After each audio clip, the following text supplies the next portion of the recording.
Welcome back. Nick Baumgartner has been a part of 4 different Olympic teams, won a gold medal at the 2022 Beijing Games at 40 years old. He joins us now in studio.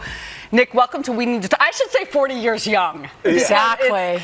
It's amazing to think what you've accomplished, the 4 Olympic Games, as we talked about, the gold medal, which thank you for bringing it in so I can finally hold a gold. I know Dara has worn them around her neck.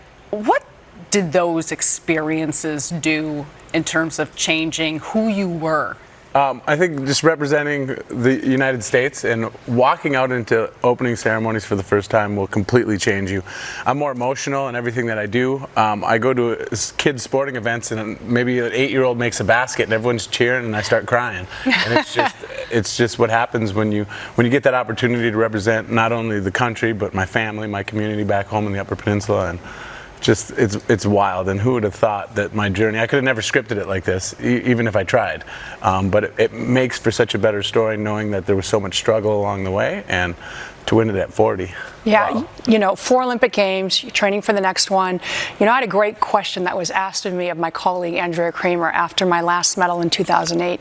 She said, you know, after everything you've done, when your daughter is old enough to understand what you've done, what's the one takeaway you want her to learn from your journey? What is that for your son? I just want him to know that if he's willing to work hard and not give up when things get tough, that he can accomplish anything. And I know as a parent, as all parents know, kids don't listen to their parents. So it was important for me to lead by example, and right. I think that's what's kept me so driven throughout this whole process. Yeah, and when you look at that, I mean, we watch you through this process. You talked about the challenges, the struggles. You mentioned the Upper Peninsula, where you're from. We know you're proud of the UP. How did that build your character, build your disposition, and make you who you are and what you are that allowed you to get through those struggles? The Upper Peninsula is a magical place, and I just have such a support system there. And I think people tend to think that we're from these small communities, so we have that it's not like it's a downfall for us, but I think it's our greatest strength, because we have to work harder. No one's going to give us an opportunity. We have to work harder, but by doing that and putting in all that work and learning that grit and that tenacity, on that day, for me it was Beijing at 40 years old, at the top of the course. I was ready for that race because of all that, because of the history of fighting for everything that I wanted. When I started to become a professional snowboarder, I had no idea what I was going to do. I just ran full speed into it, and I showed up. I said, I don't know what I'm doing, but here I am. And you just start to learn that way, and good things happen. You know, you have a book out right now. It just came out, Gold from Iron.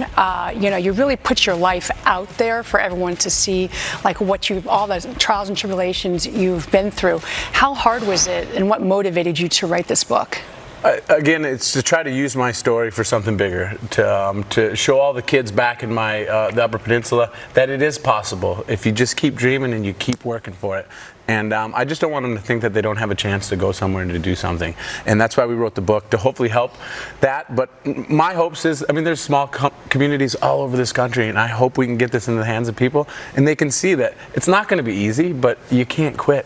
You owe it to yourself to give it everything you got. In this book, you talk a lot about your parents, the journey as well. We learn about your son, but when it comes to your parents, what did they mean in getting you to this point, and how have they continued to be an integral part? I mean, they're just anything that I need, they're there for me. They didn't have the ability to support me monetarily in this journey, but anything else that I needed. And for me, doing this as a single father, when I left, I needed to count on my parents to cover for me, and to have my family watching my son when I was away, as well as his mother. But it was very important for me to know that he was getting the same kind of, learning the same lessons that I did, because boys tend to push mom around a little bit, but no one's going to push my mom around. So it made me feel better, and I didn't have to worry when I was on the road doing this. And well, you know, you also talk about your brothers in this book a lot. How did they influence you on this journey? Well, I think anyone knows. I'm the youngest of 4 boys, and I have a younger sister, but I wanted my brothers to accept me and to include me, and I wanted to be a part of that,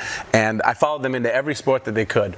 But soon, I wanted to just be able to beat them in something, and I think that's what made this such an obsession for me, and it took 4 Olympics and a gold medal at 40 to prove that I'm the best snowboarder in the family. Well, Well, you know, you talk about gold medal. Can we see your gold medal? Absolutely. And as you're showing us, yes, thank you. I and figured you had it somewhere. As you're showing us this gold medal, I have a great question for you because I can sort of relate to this.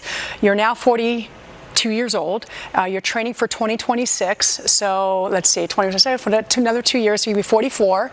How is your training? Has it changed? Is it going to change now that you're a little bit older? I mean, I know when I swam, like I always wanted to do what the younger kids were doing because I thought, well, if they're going to make the Olympic team, I want to do what they're doing. But I couldn't. I had to adjust it for what my body could do. So how is your training changing as you evolve and the years go on and going for your 5th Olympic team? Well, if I'm going to be 100% honest, I'm very fortunate that I've had the longevity that I've had in my career because I found out that when I was younger, I was relying on that natural athleticism and that youth. I wasn't working as hard as I should have been. And by getting older, learning that you have to do that to keep up with these kids, it has made it so much better. And for me, I think it's just, I'm competing with a bunch of kids that are like my son's age, and the last thing I want to do is show up and look old. Exactly. I don't want to. So I work so hard and I make so many sacrifices to make sure that when I show up, that I don't look old.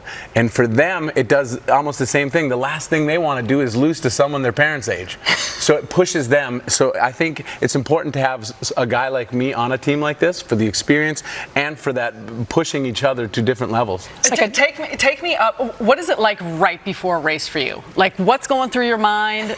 How are you getting yourself psyched up? Like, what is Nick Baumgartner? So it's changed. The second before you're starting. It's changed over the years. At the beginning, I was so amped up and so worried about I got to win everything. And then I found that I would just make mistakes. I'd be too over amped and I would make mistakes. So now I know the best way for me to be successful is I got to be smiling. I have to have a smile on my face. I prepare as much as I can so that that's all done, and I don't have to worry about did I do everything that I could have, and then I'm having a good time. And it's funny because I'm racing against young kids that are still going through that mentality of I gotta win, and then I'm throwing jokes, and maybe it's throwing them off their game, I don't know, but I'm having a good time and I enjoy it because when I have a smile on my face, I raise to another level, and I think that's an important thing. And usually you got to learn that the hard way. Athletes got to learn that the hard way. You got to have fun, and you just got to prepare and trust the process, and then have a good time and put a smile on your face. I'm literally having like a deja vu moment because everything you're saying is what I went through when I was competing at an older age, and it's just, I'm sitting here, I'm not laughing at you, I'm just laughing because it's like exactly what I went through. So could we see your medal really quick? Yeah. There you go. Okay, this is gold? Heavier and twice the size of what I got in 2008, Yeah. I'm just saying. What are we coming back with? Another gold? Well, the goal is to go there and make some noise for sure. I would definitely, the plan is always to go there and try to win. But for me, there's no pressure anymore, right? And that changes the dynamics completely. I'm going to go there and I'm going to have a good time. And when you're just having fun and there's no pressure, you become very dangerous, even at 44 years old. Well, you can't pick up this gold in stores, but you can pick up Gold from Iron out here. Beautiful book. Nick, thank you so much. We appreciate your time.